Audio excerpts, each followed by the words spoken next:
Waalaikumsalam warahmatullahi wabarakatuh. Innal hamdalillah nahmaduhu wa nasta'inuhu wa nastaghfiruh wa na'udzu billahi min shururi anfusina wa min sayyiati a'malina. May yahdihillahu fala mudilla lahu wa may yudlil fala hadiya lahu. Asyhadu an la ilaha illallah wahdahu la syarika lahu wa asyhadu anna Muhammadan abduhu wa rasuluh sallallahu alaihi wa ala alihi wa man sara ala nahjihi wa tamassaka bi sunnati ila yaumiddin wa salaman tasliman katsira. Ya ayyuhalladzina amanu taqullaha haqqa tuqatih wa la tamutunna illa wa antum muslimun. Ya ayyuhan nasu taqu rabbakumul ladzi khalaqakum min nafsin wahidah wa khalaqa minha zawjaha wa batha minhuma rijalan katsiran wa nisaa'a wattaqullaha alladzi tasaaluna bihi wal arham innallaha kana 'alaikum raqiba. Ya ayyuhalladzina amanu taqullaha wa qulu qawlan sadida yuslih lakum a'malakum wa yaghfir lakum dhunubakum wa man yuti'illaha wa rasulahu faqad faza fawzan 'azima. Amma ba'd, fa inna asdaqal hadithi kitabullah wa khairal hadi hadi Muhammadin sallallahu alaihi wasallam wa syarral umuri muhdatsatuha wa kullu muhdatsatin bid'ah wa kullu bid'atin dhalalah wa kullu dhalalatin finnar. Puji syukur kehadiran Allah Subhanahu wa taala. Allah Subhanahu wa taala mencurahkan nikmat kepada seluruh makhluknya dan itu tidak pernah terhitung walaupun hanya sekejap mata. Dan alhamdulillah di malam ini kita telah berada di antara 10 hari yang terbaik di sepanjang masa. 10 hari yang istimewa. Dan alhamdulillah kita masuk di tanggal 2 sekarang. Tanggal 2 Zulhijjah 1447 Hijriah bertepatan 18 Mei 2026 Masehi. Ini salah satu nikmat yang Allah berikan, nikmat yang besar. Allah memberikan kita hadiah yang istimewa, yang mana hadiah tersebut disebutkan oleh Nabi sallallahu alaihi wasallam di dalam sebuah hadis yang sahih diriwayatkan Imam Bukhari. Juga hadis ini juga diriwayatkan oleh Imam Tirmizi dan yang lainnya dari Ibnu Abbas radhiyallahu anhuma bahwasanya Nabi sallallahu alaihi wasallam bersabda, "Ma min ayyamin a'malus salihah al-amalu salih ahabbu ila Allah fihinna min hadzal ayyam." Jadi ini adalah tiada suatu pun hari yang mana amal saleh itu lebih dicintai oleh Allah melainkan di hari-hari ini, yaitu 10 awal dari bulan Zulhijjah. Alhamdulillah kita berada di dalam pemberian Allah, anugerah Allah, hadiah dari Allah. Maka pergunakanlah kesempatan yang begitu istimewa ini. Lalu para sahabat bertanya, "Ya Rasulullah, walal jihadu fi sabilillah?" Wahai Rasulullah, meskipun itu jihad di jalan Allah, lalu Rasulullah SAW bersabda, "Walal jihadu fi sabilillah." Meskipun itu jihad di jalan Allah. Allahu Akbar. Bayangkan ikhwani fiddin wa akhwati fillah hadakumullah, amalan di 10 hari yang istimewa ini itu lebih utama di sisi Allah, lebih dicintai oleh Allah dibandingkan jihad di jalan Allah. Namun perbandingkan bagaimana sikap kaum muslimin dan muslimah dengan bulan Ramadan. Padahal ini keutamaannya jelas, bahkan para ulama memutlakkan mana yang lebih utama 10 awal bulan Zulhijjah dibandingkan bulan Ramadan. Meskipun 10 akhir bulan Ramadan itu terdapat malam Lailatul Qadar, tetapi di sini ada hari Arafah, hari yang terbaik diterbitkannya matahari ketika itu, di mana jamaah haji itu wukuf di Arafah, di padang Arafah. Taib. Sambungan hadis tadi, illa rajulan kharaja bi nafsi wa malihi, kecuali seseorang yang keluar dengan jiwanya dan hartanya, thumma lam yarja' min zalika bisyai'. Jadi dia tidak pulang kembali kecuali namanya saja. Maksudnya mati syahid. Jadi yang bisa menandingi amalan 10 awal dari bulan Zulhijjah adalah mati syahid. Selain daripada mati syahid, maka ibadah di 10 awal bulan Zulhijjah itu lebih utama. Jadi ini diantara nikmat yang kita rasakan yaitu Allah berikan kita hadiah yang sangat istimewa, maka manfaatkanlah. Dengan apa? Fastabiqul khairat. Berlomba-lomba kita di dalam kebaikan. Kita berlomba apapun suatu ibadah, amal soleh yang Allah mudahkan bagi kita, maka bersegeralah. Jangan ditunda-tunda. Ini tidak terasa sudah masuk 2 Zulhijjah. 1 Zulhijjah, coba kita bayangkan dari pagi tadi sampai sore ini. Apa yang bisa kita persembahkan ibadah kita yang paling bagus untuk Allah Azza wa Jalla. Kita bukan beribadah kalau ikhlas itu bukan untuk pujian manusia atau sesuatu dari kepentingan dunia yang sesat, dunia yang hina ini, tetapi untuk Allah, Rabb semesta alam. Tentunya kita memberikan yang istimewa, ibadah yang istimewa kepada Allah Azza wa Jalla. Kemudian salawat beriringkan salam kepada Nabi kita tercinta, yakni Nabi Muhammad sallallahu alaihi wasallam. Itu muqaddimah. Karena kita berada di hari yang terbaik di dunia ini, maka kita ingatkan. Lalu bagaimana Ustadz, kan di bulan Ramadan setan-setan dibelenggu, pintu-pintu surga dibuka, pintu-pintu neraka ditutup. Ya itulah bagaimana madrasah imaniyah di bulan Ramadan bisa nak di bulan Zulhijjah ini dibuktikan lulus atau tidak. Tapi kita tambahkan sedikit faedah ilmiah sebelum kita memasuki pelajaran kita. Jadi untuk keutamaan ini nanti bapak-bapak, ibu-ibu, ikhwani fiddin, a'adzakumullah, nanti bisa dilihat dalam surah Al-Fajr. Lihat juga tafsirannya. Ayat yang kedua, a'udzubillahi minasyaitonirrajim wa layalin asyr, demi malam yang 10. Al-Hafiz Ibnu Katsir rahimahullah ta'ala itu menyebutkan beberapa pendapat ulama ahli tafsir tentang 10 malam ini. Ada yang mengatakan 10 akhir dari bulan Ramadan, ada yang mengatakan itu 10 awal dari bulan Zulhijjah, ada yang mengatakan 10 awal dari bulan Al-Muharram. Namun Ibnu Abbas radhiyallahu anhuma, dan ini pula yang dikuatkan oleh Al-Hafiz Ibnu Katsir, bahwasanya 10 malam yang dimaksud adalah 10 awal dari bulan Zulhijjah. Akan tetapi ulama terdahulu, orang-orang generasi generasi terbaik di dahulu, 10 akhir Ramadan, 10 awal bulan Zulhijjah, 10 awal dari bulan Al-Muharram, mereka lebih meningkatkan ketaatan mereka kepada Allah Subhanahu wa taala. Meskipun dikuatkan 10 awal bulan Zulhijjah, karena di situ ada ibadah yang tidak ada di bulan yang lainnya, seperti haji. Haji tidak ada di bulan yang lainnya kecuali di bulan Zulhijjah.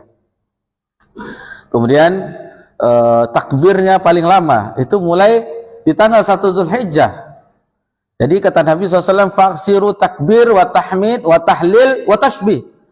Perbanyaklah takbir, berbanyak tahmid, berbanyak tahlil, berbanyak tasbih kepada Allah Subhanahu. Zikir kepada Allah mudah. Tidak mengeluarkan biaya, tidak menguras tenaga, mudah. Subhanallah, alhamdulillah, la ilaha illallah. Atau kita takbir mutlak, bukan takbir muqayyad. Kalau takbir muqayyad itu sudah masuk tanggal 9 Zulhijjah. Tetapi rata-rata di negeri kita itu terbenamnya matahari di 10 Zulhijjah. Tetapi sebenarnya di tanggal 9 itu sudah bisa di takbir muqayyad yang mengiringi salat fardu. Setelah salat fardu itu muqayyad, terikat. Adapun mutlak kapan saja. Bisa di mana saja, berkendaraan, bisa sambil berkendara, baik itu sepeda motor atau mobil, atau jalan kaki sambil olahraga, jalan keliling komplek, itu bisa bertakbir.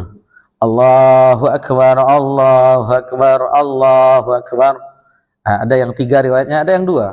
Allahu Akbar, Allahu Akbar. Ada keduanya, 3 ada, 2 ada. Itu terkadang ada sebagian perserikatan itu 2 dikuatkannya, ditarjihkannya. Ada juga riwayatnya, 3 ada juga. Jadi ini terkadang kita, ini 2, ini 3, bingung kita. Ada, dua-duanya ada riwayatnya. Jadi kapanpun kita bisa mengamalkannya. Kemudian apalagi amal soleh. Amal soleh, ibadah, segala sesuatu yang dicintai, diridai oleh Allah, baik perkataan dan perbuatan, yang tampak maupun yang tidak tampak. Apapun yang dimudahkan, tilawah, birrul walidain, bagi yang bapak-bapak, ibu-ibu masih memiliki kedua orang tua atau salah satu dari mereka berdua, itu birrul walidain. Kalau jauh kan sekarang sudah mudah, alat telekomunikasi sudah mudah, ada video call, ada di telepon, mudah. Jangan tunggu Idul Fitri berikutnya baru dihubungi orang tua, enggak. Mereka itu rindu. Cobalah bagi bapak-bapak yang sudah memiliki keturunan, yang sudah berpisah dengan anaknya, bagaimana dirasakan? Kan bagaimana kerinduan dengan orang, atau anaknya yang masuk pondok, kan rindu dengan anak. Begitu pula orang tua kita, apalagi yang sudah renta ya, yang matanya sudah mulai rabun, kulitnya sudah mulai keriput karena dimakan usia, maka pergunakan kesempatan tersebut. Bisa jadi beliau dahulu yang meninggal atau kita yang meninggal. Gunakan kesempatan tersebut. Teringat kita salah seorang guru Imam Bukhari rahimahullah taala. Imam Bukhari memiliki guru, salah satunya Muhammad bin Bashar. Di guru Imam Bukhari itu banyak, lebih 1000 gurunya. Jadi kalau ada orang satu guru aja, 2 guru saja, itu Imam Bukhari aja lebih 1000 guru. Dari mana kita ketahui? Dari sanadnya. Di Imam Bukhari, lihatlah di hadisnya ada sana fulan, ada sana fulan. Dari hadasana fulan yang pertama itu gurunya. Lihat di hadis berikutnya ada sana fulan, berbeda-beda itu. Itu berarti gurunya. Dia mengambil hadis darinya. Itu Muhammad bin Bashar, salah seorang ulama Basrah. Jadi tradisi di zaman itu, ketika itu seorang penuntut ilmu itu rihlah fi talabil ilmi, yakni keluar dari negerinya, seperti beliau di Basrah itu pergi ke Kufah, ke Baghdad, ke Mekah, Madinah, ke Mesir untuk mengumpulkan hadis Nabi SAW, ke Syam mengumpulkan hadis. Tetapi Muhammad bin Bashar keunikannya di sini, beliau rahimahullah taala itu tidak keluar sebagaimana ulama-ulama yang lainnya. Rihlah fi talab. Imam Ahmad bin Hanbal 2 kali keliling dunia untuk mengumpulkan hadis Nabi SAW, keliling dunia 2 kali. Kalau kita keliling dunia, enggak mungkin ya, belum ya. Misalnya yang lain itu keliling dunia untuk apa? Untuk traveling, untuk bersenang-senang, bertamasya. Dan ulama dahulu keliling dunia untuk mengumpulkan ilmu. Sabda Nabi yang mulia sallallahu alaihi wasallam, habis umur mereka, harta mereka dengan ilmu, juga dengan amal soleh tentunya. Ibadah mereka luar biasa. Kembali kita ke Muhammad bin Bashar, salah seorang guru dari Imam Bukhari rahimahullah taala. Jadi kita mengetahui bagaimana keutamaan seorang keluar dalam rangka menuntut ilmu. Hadisnya, man salaka tariqan yaltamisu fihi ilman sahalallahu lahu bihi tariqan ilal jannah. Barang siapa yang keluar dalam rangka menuntut ilmu, maka Allah mudahkan baginya jalan ke surga. Beliau mengatakan, bagaimana saya untuk jauh-jauh keluar untuk meraih surga? Surga itu ada di rumah, itu ibunya masih hidup. Ini wasatal abwabal jannah, pintu tengah dari surga. Ini untuk apa keluar? Ini ada surga di rumah. Itu apa jauh-jauh? Ini bagaimana keilmuan beliau. Dan sesuai dengan ketentuan Allah, takdir Allah Subhanahu wa taala, kehendak Allah, meninggallah ibunya baru setelah itu, dan dia pun sudah tumbuh ubannya baru keluar. Sementara dahulu ulama-ulama terdahulu umur 14 tahun, 13 tahun, 15 tahun itu mulai belajar. 10 tahun, 20 tahun, 30 tahun lagi baru pulang untuk mendakwahkan apa yang didapat di negeri orang. Nah, ini beliau sudah mulai beruban baru keluar karena ibunya telah tiada. Jadi beliau masih juga menggunakan kesempatan mengumpulkan ilmu, mengumpulkan hadis-hadis yang itu berserakan dikumpulkan beliau, sehingga beliau itu dijuluki dengan bundar. Apa itu bundar? Bundar itu pelabuhan. Kalau kita bandar ya, Bandar Lampung, atau ibu kota Brunei, Bandar Seri Begawan, itu tempat berlabuh. Jadi beliau tempat berlabuhnya ulama-ulama. Seluruh ulama di Kutubus Sittah itu mengambil hadis dari beliau.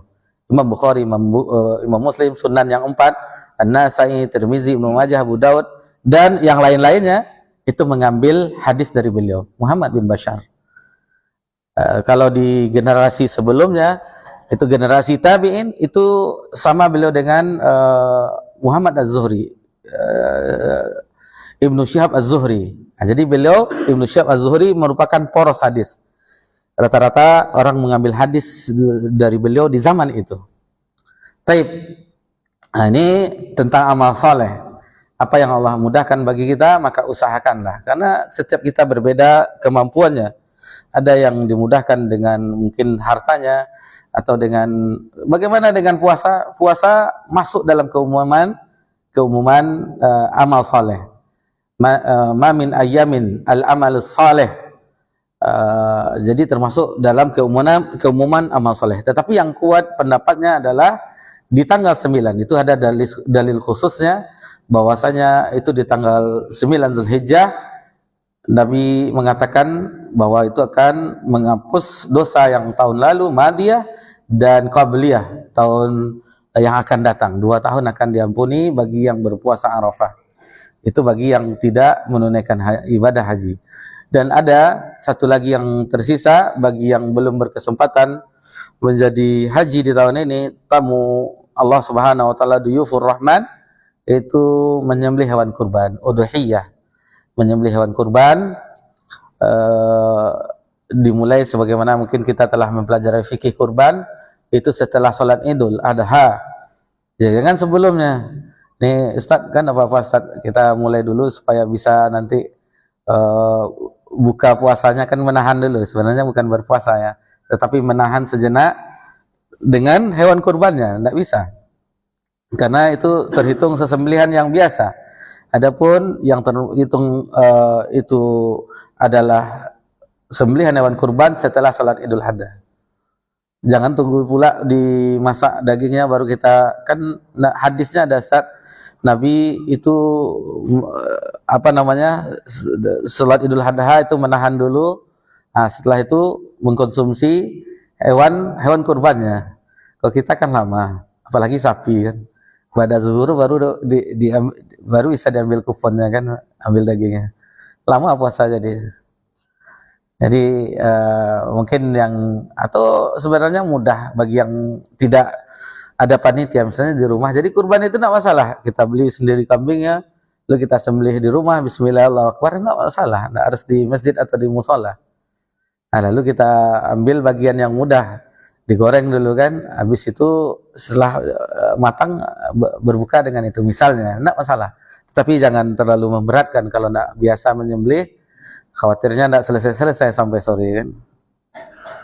Taib. Jadi ini kita berada di 10 awal dari bulan Zulhijjah, maka pergunakan kesempatan itu. Adapun di tanggal 10, 11, 12, 13 itu haram berpuasa ya, karena itu hari raya. Hari tasyrik adalah hari-hari makan minum dan bertakbir kepada Allah, ayyamut tasyrik. Sedikit kita sebenarnya sudah pernah kita bawakan di kajian kita ini, cuman untuk membangkitkan niat. Kalau tidak diceritakan kapan lagi ini tidak mungkin, rasanya antriannya lama. Itu apa yang akan dilakukan oleh jamaah haji. Duyufur rahman, tamu Allah yang maha pengasih. Jadi haji itu, manasik haji itu ada 3, ada tamattu', ada ifrad, ada qiran. Tetapi kita rata-rata itu tamattu', itu umroh dahulu baru haji. Umroh dahulu baru haji. Jadi melakukan umroh, selesai umroh pakai pakaian biasa. Jadi tidak pakai ihram lagi, menunggu hari tarwiyah tanggal 8 Zulhijjah. Jadi haji itu mulai tanggal 8 sampai tanggal 13 Zulhijjah, tidak lama. Tanggal 8 biasanya yang sesuai sunnah, tetapi kalau haji reguler itu tidak ada. Itu tanggal 8 itu ke Mina, mabit di Mina di tanggal 8. Itu orang reguler itu tidak ada. Ditanyakan kepada jamaah haji, tanggal 8 kemana? Tidak ada. Kami langsung ke Arafah. Ada yang pernah menunaikan ibadah haji Depak? Bapak, ya tanggal 8 tidak ada tidak ada ya? Langsung ke Arafah kan. Nah, sebenarnya kalau manasik haji Nabi SAW tanggal 8 itu di Mina seharusnya, hari tarwiyah, mabit 1 malam. Besok harinya di waktu duha baru ke Arafah. Tetapi rata-rata haji reguler nih, yang haji reguler itu langsung ke Arafah. Itu rata-rata. Jadi ketinggalan satu, tapi ini bukan rukun, bukan apa. Cuman begitulah manasik Nabi SAW bermalam di Mina, mabit di Mina. Baru di tanggal 9 di puncak haji, Al-Hajju Arafah. Haji itu di Arafah. Itu dimulai waktu zuhur. Sholat dahulu, kemudian khutbah Arafah. Itu dijamak ya antara zuhur dan asar. Di qasar. Dijadikan 2 rakaat. Kemudian itu jamak takdim, khutbah Arafah. Mulailah kita berdoa, berzikir kepada Allah sampai terbenamnya matahari. Anggaplah dari jam 1 sampai jam 6. Hanya itu. Itu kesempatan yang Allah membanggakan hambanya yang datang ke situ. Di riwayat Imam Ahmad dan yang lainnya, jadi Allah Subhanahu wa taala itu membanggakan kepada penduduk langit, kepada malaikat, para malaikat, unzuru ila ibadi.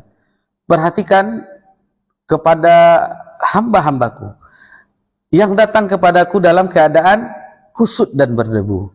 Jadi semuanya itu sama, terutama jamaah haji laki-laki itu hanya 2 pakaian saja, bagian atas dan bawah. Kain atas, izar dan rida. Cuman bagian bawah izar, rida bagian atas. Hanya 2 itu saja, tidak ada yang lainnya. Jadi sama siapapun yang datang ketika itu, semuanya sama di sisi Allah. Semuanya hamba Allah. Yang membedakan adalah ketakwaan kepada Allah. Lalu di riwayat yang lain, bahwasanya siapa yang meminta akan Allah berikan. Apalagi minta ampun ya, tentu Allah kabulkan.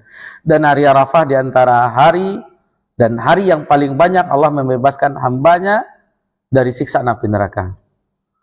Ini hari yang istimewa. Itu makanya kesempatan pujilah Allah bagi yang pernah menunaikan ibadah haji, dan tentu harus ada niat kita untuk menunaikan ibadah haji. Ustaz, tidak mungkin Ustaz, sudah 20 tahun antrian saat ini. Daftar saja dulu. Meninggal kita sudah mendaftar, Allah akan berikan pahala haji tersebut. Karena ada keyakinan. Ini dalam hati ada terniat tapi tidak pernah mendaftar. Kita jauhkan, mungkin ada sebagian fatwa dari guru kita, ustadz kita kan, tidak wajib haji karena antrian begini, ini sistemnya dan seterusnya. Kita bukan menyempelekan guru kita, tidak, tetapi kita berpegang dengan dalil. Dalilnya ada. Allah Subhanahu wa taala berfirman, "Walillahi 'alan nasi hajjul baiti man istata'a ilaihi sabila." Kita berpegang kepada dalil. Kalau sudah ada Al-Qur'an berbicara, ada hadis yang berbicara, sudah jelas. Al-hajjul mabrur laisa lahul jazaa ilal jannah. Di keutamaan bagaimana haji yang mabrur tidak ada balasannya kecuali surga. Ada hadisnya. Bunya Islamun ala khams. Islam itu didirikan atas 5 perkara, 5 rukun Islam. Jadi ketika ada dalil, siapapun yang berpendapat itu tidak kita pakai. Pegangan kita dalil, Al-Quran dan Sunnah. Nah, begitu kita beragama, meskipun datang ribuan fatwa ini, kita pegang kepada dalil. Hukum asalnya itu wajib bagi man istata'a, bagi yang mampu. Daftar saja, apapun yang bisa, yang penting kita daftar. Kapanpun Allah panggil, siapa tahu tidak tahu nanti dimudahkan oleh Allah Subhanahu wa taala. Informasi dari tahun ini untuk Pekanbaru itu yang cadangan 200 yang naik. Ada 200 jamaah yang tidak bisa melunaskan. Ya karena antriannya lama, uangnya sudah terpakai, yang terusnya, atau yang ada yang meninggal dan seterusnya. Atau tidak layak berangkat. Kenapa tidak layak? Dicek kesehatannya, rupanya risiko tinggi. Nah, ini tidak tahu. Ditambah kita mengetahui visi Saudi Arabia 2030, bisa saja negeri kita mendapatkan kuota yang lebih banyak lagi, sementara kita yang paling banyak sekarang 225 lebih kurang jamaah, paling banyak di dunia. Adapun setelahnya separuhnya tidak cukup. Di bawahnya paling Pakistan, Bangladesh, ini dan seterusnya. Kita masih nomor 1 di dunia jamaah haji Indonesia. Taib ini hanya mengingatkan, adapun di tanggal 9, di tanggal malamnya, ketika matahari terbenam, itu mabit di Muzdalifah. Kalau jamaah haji waktu dahulu mengatakan ini bukan hotel bintang 5 katanya. Ini hotel berbintang-bintang karena nggak ada tendanya di Muzdalifah, nggak ada tenda. Sebenarnya Nabi SAW melakukan itu sampai syuruk di Muzdalifah, tetapi kebanyakan orang sebentar sampai jam 12 lewat dah berangkat lagi. Kadang-kadang nggak turun dari bis. Ada sebagian tergantung pembimbingnya ya, tergantung pembimbingnya. Tapi Nabi melakukan itu sampai waktu syuruk. Sampai syuruk, baru setelah syuruk boleh di tanggal 10 mana yang didahulukan. Boleh ke Mina dulu, boleh ke Masjidil Haram dulu. Tetapi kalau haji reguler itu belum bisa ke Masjidil Haram. Mereka setelah selesai tanggal 13 baru boleh, atau pengalaman Pak. Ya Pak ya? Itu kelemahan reguler. Jadi bagaimana kalau bisa kita dengan biaya sendiri atau jalan kaki, kalau taksi lumayan harganya. Itu biasanya taksi kalau kita Pekanbaru rata-rata di Aziziyah atau di Shisha untuk reguler. Itu kalau di musim haji itu taksi itu jual mahal itu. Berapa? 300 rial. Nggak lihat itu. Karena bus tidak ada beroperasi tanggal 6 Dzulhijjah sampai tanggal 13 Dzulhijjah. Tidak ada bus beroperasi. Jadi mereka sombong-sombong. Nah, memang berkorban dulu. Atau jalan kaki. Jalan kaki sebenarnya tidak terlalu jauh ya. Kalau bagi yang biasa jalan pagi. Dari Mina ke Masjidil Haram lebih kurang 5 kilo ya Pak. Ada Pak? Tidak sampai. Lebih kurang. Nah, itu yang biasa jalan kaki itu biasa itu. Yang olahraga pagi itu biasa. Nah, jadi boleh ke Mina dulu, boleh ke Masjidil Haram. Masjidil Haram apa yang dilakukan? Biasa tawaf, sa'i. Setelah itu tahallul kan, mencukur rambut. Kalau di Mina melempar jamarat saja, akobah saja. Kalau tanggal 10, satu saja. Kemudian menyembelih hadiu kalau sempat, baru setelah itu berpakaian biasa lagi. Jadi di tanggal 10 itu boleh berpakaian biasa, tidak pakaian ihram. Adapun 11, 12, 13 itu hanya satu yang tersisa selain mabit di Mina, itu melempar jamarat, ula, wusto, dan aqabah. Boleh ngambil nafar awal, boleh ngambil nafar sani. Nafar awal itu tanggal 12 meninggalkan Mina. Ada nafar sani itu di tanggal 12 Dzulhijjah. Maka selesailah proses ibadah haji di tahun itu. Selesai. Hanya satu yang tersisa. Apa yang tersisa? Yaitu tawaf wada. Menunggu penerbangan pulang ke tanah air masing-masing, ke kampung halaman masing-masing. Setelah itu tawaf wada, maka selesailah. Jadi mulai dari awal sampai tawaf wada itu cobaannya luar biasa. Tidak boleh berkata-kata rafat, fusuk, tidak boleh berjidal, tidak boleh ini, supaya kita mendapatkan haji yang mabrur. Tidak boleh kita berjidal, bertengkar, ini debat ini. Tidak boleh berkata-kata fusuk, kata-kata fasik, atau berbau rafat, porno tidak boleh. Gitu. Jadi ditahan lisan kita. Banyak pantangan-pantangan di selain ibadah fisik juga menahan diri untuk melakukan hal yang sia-sia. Tape itu sedikit gambaran manasik haji. Mudah-mudahan hadir dalam hati kita untuk niat segera. Karena waktu terus cepat berjalan, mudah-mudahan Allah mudahkan niat kita untuk bisa menunaikan ibadah haji ke Baitullah. Bapak-bapak, ibu-ibu yang semoga diberkahi dan dirahmati oleh Allah Subhanahu wa taala. Alhamdulillah, di pertemuan sebelumnya di bulan yang lalu kita telah mempelajari tentang hisab. Di kesempatan ini insyaallah kita masuk ke poin yang ke-34. Halaman 305. Kalau cetakan yang terbaru sama Pak? Sama, halaman 305 juga. Nah, itu nanti lihat saja poin ke-34. Ahlus Sunnah meyakini adanya al-mizan.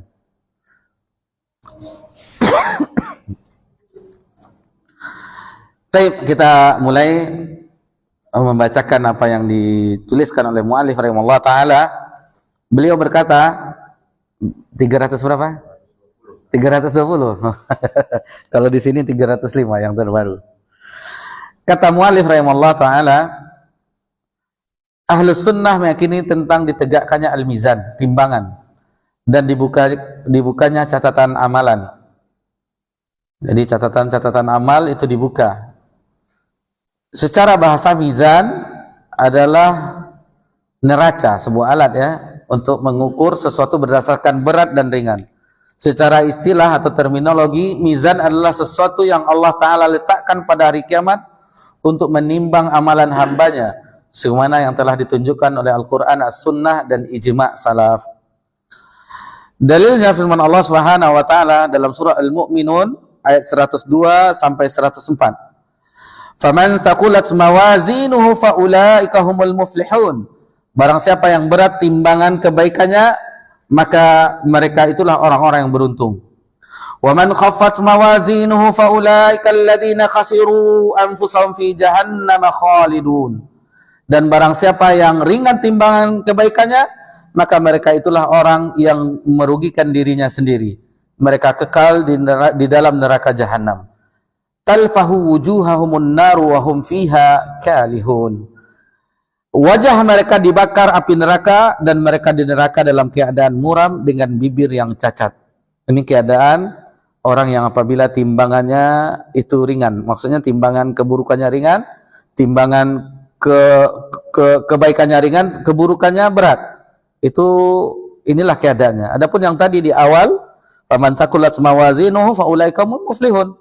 Bagi catatan amal solehnya yang berat. Kemudian di ayat berikutnya dalam surah Al-Isra ayat 13 sampai 14, Allah Subhanahu wa taala berfirman, wa kullu insanin alzamnahu ta'irahu fi unuqih. Dan setiap manusia telah kami kalungkan catatan amalan perbuatan di leher mereka. Wa nukhriju lahu yaumal qiyamati kitaban yalqahu mansyura. Dan pada hari kiamat kami keluarkan baginya sebuah kitab dalam keadaan terbuka. Iqra kitabak, bacalah kitabmu. Kafa bi nafsikal yauma 'alaika hasiba. Cukuplah dirimu sendiri pada hari ini sebagai penghitung atas dirimu. Nah, jadi ini ada dua dalam surah Al-Kahfi, ini lebih jelas. Semuanya itu dituliskan. Tidak ada satupun, baik itu yang kecil maupun yang besar, tidak ada yang luput dari catatan malaikat yang ditugaskan oleh Allah Subhanahu wa taala. Jadi dalam surah Al-Kahfi ayat 49 Allah Subhanahu wa taala berfirman, wa wudiyal kitabu fataral mujrimina musyfiqina mimma fi wa yaquluna ya laitana ma li hadzal kitab. Jadi ini keadaan orang berdosa, heran dia dengan catatannya. Dan diletakkan kitab catatan amal. Lalu engkau akan melihat orang yang berdosa, mereka ketakutan terhadap apa yang tertulis di dalamnya. Dan mereka berkata, celakah kami. Jadi wa yaqulu ya walaitana ma li hadzal kitab. Celakalah kami, kitab apakah ini? La yughadiru saghiratan wala kabiratan illa ahsaha. Nah, jadi pada kitab tersebut tidak ada yang terluput, yang tertinggal, yang kecil dan yang besar, melainkan tercatat semuanya. Semuanya dicatat. Wa wajadu ma 'amilu hadira. Dan mereka dapati semua apa yang telah mereka kerjakan itu tertulis semuanya. Wala yazlimu rabbuka ahada. Dan Rabbmu tidaklah menzalimi seorang jua pun. Jadi semuanya apa yang baik itu yang terucap, baik itu yang dilakukan, bahkan yang terlintas di dalam hati, itu semuanya dicatat oleh Allah Subhanahu wa taala, ditugaskan malaikat mencatat catatan amalan baik dan keburukan. Adapun yang di dalam hati, terbesit di dalam hati kebaikan, itu dicatat satu pahala, dicatat. Adapun yang keburukan apabila masih terbesit itu tidak dicatat. Tetapi ketika dilakukan keburukan tersebut waliyazubillah, maka itu dicatat satu keburukan. Sementara kalau kebaikan itu diamalkan 10 kali lipat sampai 700 kali lipat sampai tidak terhitung. Contohnya apa? Puasa. Puasa itu kata Allah Subhanahu wa taala di dalam hadis qudsi, puasa itu li, untukku, wa ana ajzibih, dan aku yang akan membalasnya. Nah, jadi ini keadaan kitab ya, kitab orang catatan amalan kita. Sebenarnya kalau di hari kiamat itu semuanya bersaksi bumi ini menjadi saksi, semua dinding-dinding ini semuanya yang kita lewati menjadi saksi, tangan kita menjadi saksi, semuanya menjadi saksi. Mungkinnya lisan kita mengatakan A, tetapi ketika itu saksi-saksi ini mengatakan B. Tapi kalau benar A, saksi-saksi ini mengatakan. Biasanya kita mengatakan di tanggal 2 Zulhijjah, alhamdulillah ya Allah, itu kami menunggu azan Isya itu kami belajar taklim di Mushola Ali bin Abi Thalib. Nah, itu kata lisan, tapi ada saksinya. Rupanya anggota tubuh kita jadi saksinya dan seluruhnya menjadi saksinya. Baik. Kemudian sabda Rasulullah sallallahu alaihi wasallam, kalimatani khafifatani 'alal lisan, thaqilani fil mizan, habibatani ila rahman. Dua kalimat yang ringan diucapkan oleh lisan, berat dalam timbangan pada hari kiamat. Kemudian habibatani ila rahman, dan dicinta oleh Ar-Rahman, Allah yang Maha Pengasih. Apa itu dua kalimat tersebut? Subhanallah wa bihamdi, subhanallahil azim. Yaitu subhanallah bihamdi, subhanallahil azim. Maha suci Allah dan segala pujian baginya, dan Maha suci Allah yang Maha Agung. Taib.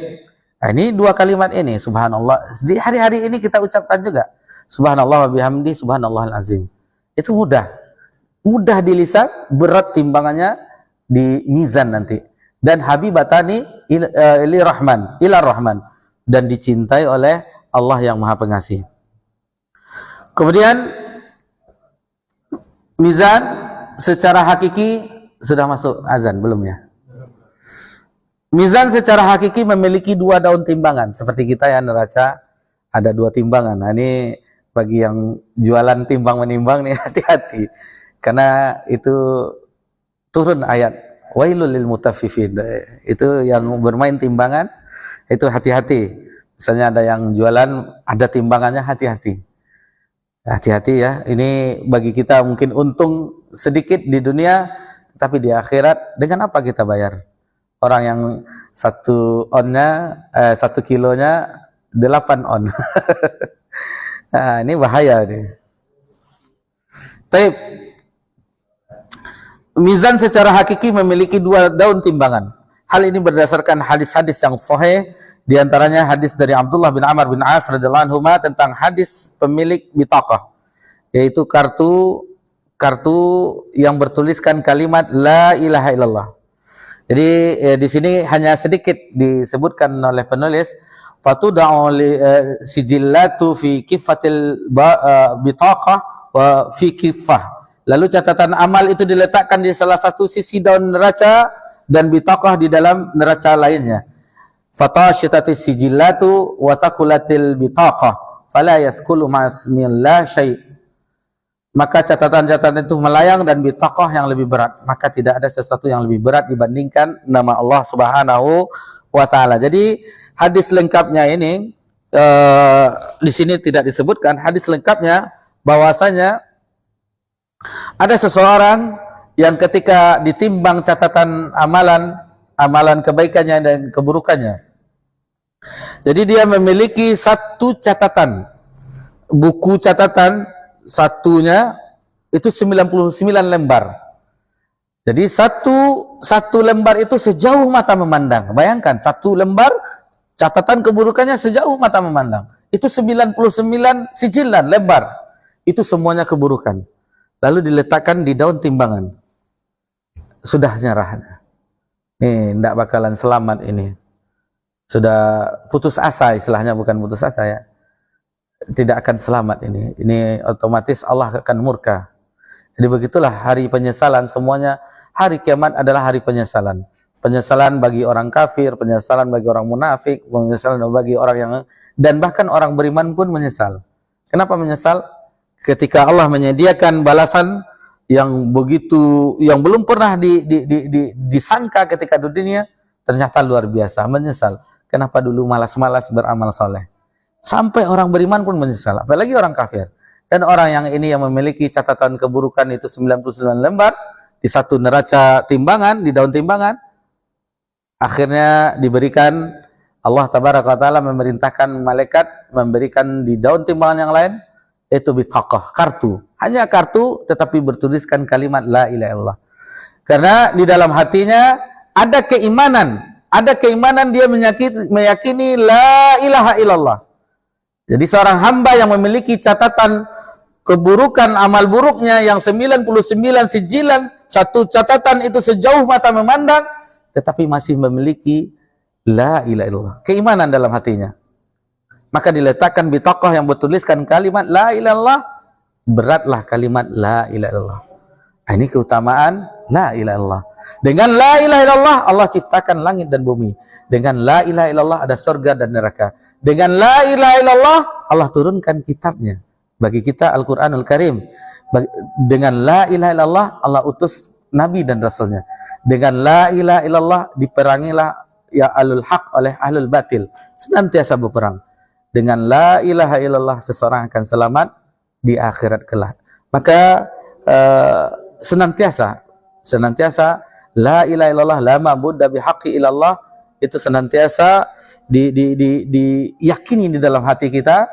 Tentunya ada konsekuensinya, ada ketaatan di situ, ada ikhlas di situ, ada cinta di situ, ada jujur di situ, dan seterusnya. Yang ada syarat-syaratnya tersebut harus dipenuhi. Nah, jadi kalau itu dipenuhi, maka itulah yang akan menyelamatkan kita di hadapan Allah Subhanahu wa ta'ala. Alhamdulillah telah kita selesaikan poin ke-34. Jadi Ahlussunnah meyakini adanya mizan, timbangan dengan dua neraca di hari kiamat. Yang paling berat timbangannya adalah kalimat subhanallah wa bihamdi subhanallahul azim dan kalimat la ilaha illallah. Ada satu lagi yang sebelum kita tutup, semuanya ditimbang. Ada yang mengatakan tidak catatan amal saja, tetapi seluruh jasad kita juga ditimbang. Ada riwayat yang mengatakan demikian, tetapi bukan timbangan badan yang berat ya. Ini susah ibadahnya. Maksudnya semuanya ditimbang nanti di akhirat, tapi bagaimananya Allah Ta'ala nanti di akhirat nanti tahu bagaimana pastinya. Yang jelas ada riwayat menjelaskan sampai badan-badan kita pun ditimbang di akhirat kelak. Wallahu ta'ala. Demikian yang bisa kita pelajari. Alhamdulillah wa sallallahu ala nabiyina Muhammad sallallahu alaihi wasallam wa ala alihi washabbihi ajmain walhamdulillah rabbil alamin. Wassalamualaikum warahmatullahi wabarakatuh.